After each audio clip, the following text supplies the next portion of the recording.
Okay, good morning everyone. Please stand up and let's have our prayer first. Okay, Paula, please lead the prayer.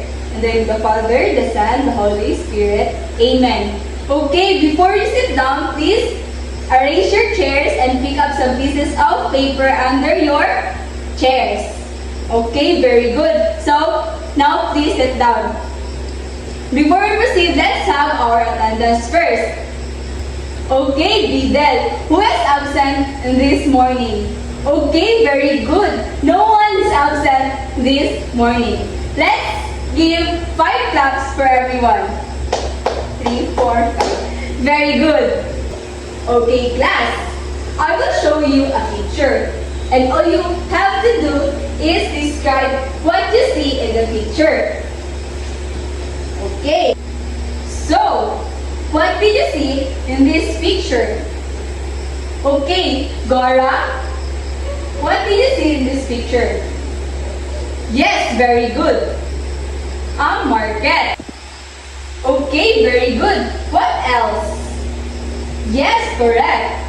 All of your answers are correct. We can see in this picture are market, cars, fruits, establishment. Yes, all of those are correct. So now, who wants an activity? Yes, very good. So in this morning, we have our activity. And our activity is called Arrange Me. And before that, I will read the instruction first. So here is the instruction. The teacher will divide the class into 4 groups. And the teacher presents a scrambled letter. Arrange the scrambled letters to form a word. Use the clue words or sentence provided. Choose one representative from each group to answer each item. The group will get a higher points will receive a reward. So, naiintindihan mo, class? Okay. So, all group 1 is in this side. The group 2, the group 3, and the group 4. Okay, so before you answer, shout your group to answer the question. If kinsay unang makaingon sa ilahang grupo, mao to ang unang ang makatubag. Sige, for this first question, in the count of 3, shout your group. Okay, 1, 2, 3. Yes, group 2. What do you think is the answer? Tama ba? Tanawon na to, tama ba ang answer sa group 2? Yes, tama! Ang hihingon sa group 2, ang answer daw sa question number 1 is goods. Yes, correct. Okay, next question. In the count of 3, dapat i-shout ninyo ang inyong group. 1, 2, 3. Okay, group 3. What do you think is the answer? Tama ba ang answer sa number 3? Okay, let me check. Yes, tama. Ang answer sa group 3 kay buying. Okay, for the last item, and the count of 3, i-shout inyo ang group. 1, 2, 3. Okay, group 1. What do you think is the answer? Tama ba? Okay, atong tanawon. Okay, tama. All of your answers are correct. So now, please arrange your chairs and settle down. So, I have here a question. So, when you read the scrambled letters, what comes in your mind? Okay, yes, Miss Grace? Very good. Okay, so now, let's proceed to our topic in this morning. So before that, let's have our objectives first. Okay, everyone, please read. So our topic in this morning is all about seller and buyer. So, the seller. The seller, he or she is the owner of the store or business establishment. Okay. He or she offers goods, products, or services to those who need it. He or she sells his or her goods, products, or or services at specified amount called selling price. Okay, the seller is kanang nagbaligya. Kanang mga online selling, kanang sa online, mga online seller ang tawag sa ilaha. O kanang mga naitindahan. Kita na siguro mong tindahan tanan, no? Okay. Tanan. So next. The buyer. The buyer is you, me, and everyone in the community. Also called end users because we use the goods that meet our needs. Okay, the buyers daw kay ikaw, siya, kitang tanan nga mo palit sa tindahan. Ang tawag ana kay buyers. Okay, next. The wholesalers. Unsa ang wholesalers? Wholesalers are those who buy from manufacturers or producers in big bulks, then sells this in retail to retailers, such as owners of sari-sari store, groceries, and the like. So, wholesalers. Nakafamiliar na po mo aning mga word nga mag-wholesale kay para maka-tipid ay ginana. So, kasaganan consume ani is ang mga wholesalers. So, dito na sila magpalit sa mga dagko ng mga mga company nga naga-produce sa ilaha og mga goods, mga products. So, ang nagakuha na sa ilaha is mga wholesalers. So, next. Producers. Unsa ang producers? Are those who plant and harvest products as in the case of fruits and vegetables. So, ang producers daw sa masakong giingon ka ganina sa retailers, like kanang sa mga nagabaligya o mga sinina, ang mga producers ang nagahimo ana. So, diri as a case, kay like sa mga fruits and vegetables, ang producers kay sila ang tigplant, sila ang tigtanom, like kanang sa farming.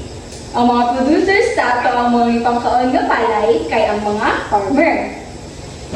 So next, manufacturers. Manufacturers are those who convert raw materials into finished products in big bulk sales. This in retail owners or sari-sari stores, groceries, or mobile store. So manufacturers, mauna sila ang mga mag-manufacturers ng mga products or goods. Like for example, woods into furnitures. Like that. Next.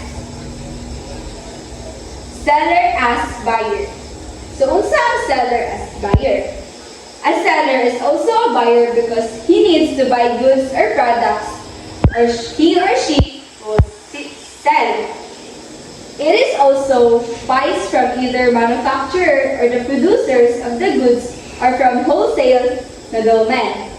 The seller must have a good and sound buying program so he can get the most profit and give the best service to his customers by offering good quality or products.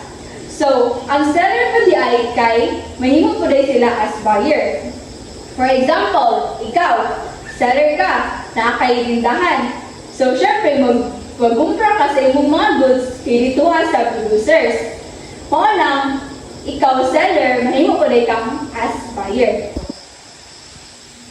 Okay. Naminaw na ba ang tanan? Copy me if you hear me. Okay. I have here a question.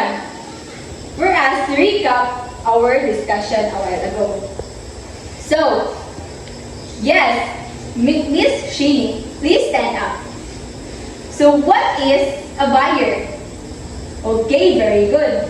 Ang buyer is you, me, and every one of us. It could be a buyer. Yes, very good. So, yes, Lyden, please stand up. What is a seller? Okay, very good. A seller is like kanang nagabaligya nga naay tindahan. Very good. Please sit down, Mr. Lyden. Okay, all of you are correct. Okay, so na-adjust mo yung nasabtan sa ato ang lesson. So now, let's have our another activity.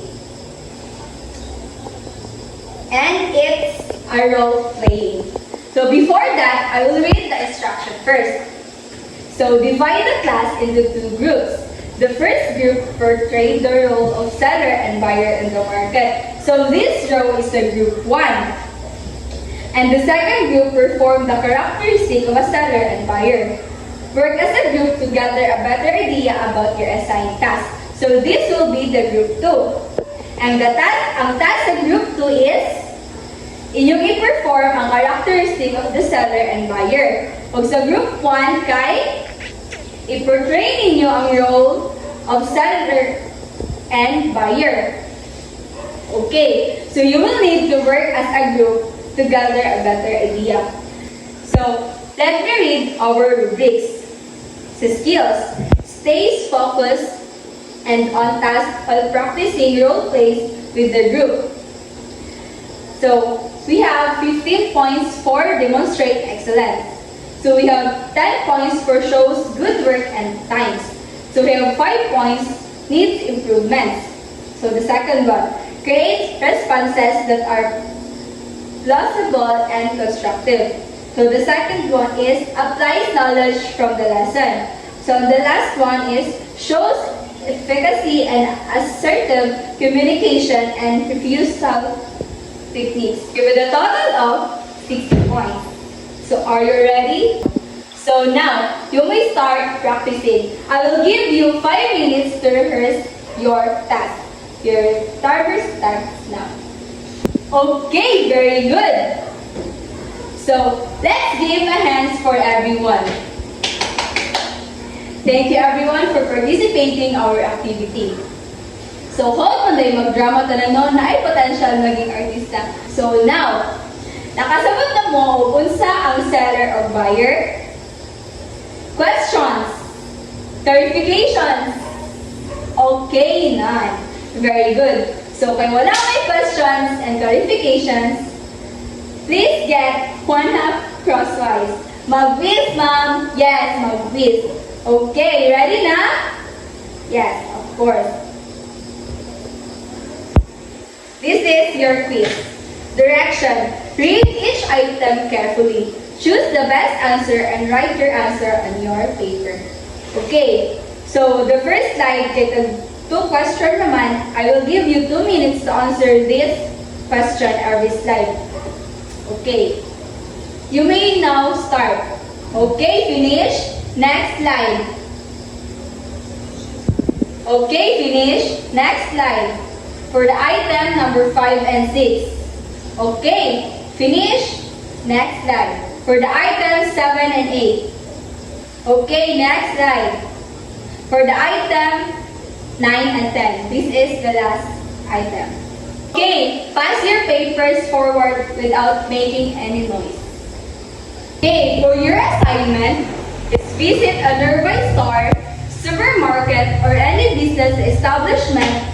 See and record the most in-demand products or services they offer. Share with the class. Okay, please copy your assignment. Okay, so please stand up and thank you everyone for listening to our discussion this morning. Goodbye, class. Goodbye and see you next week.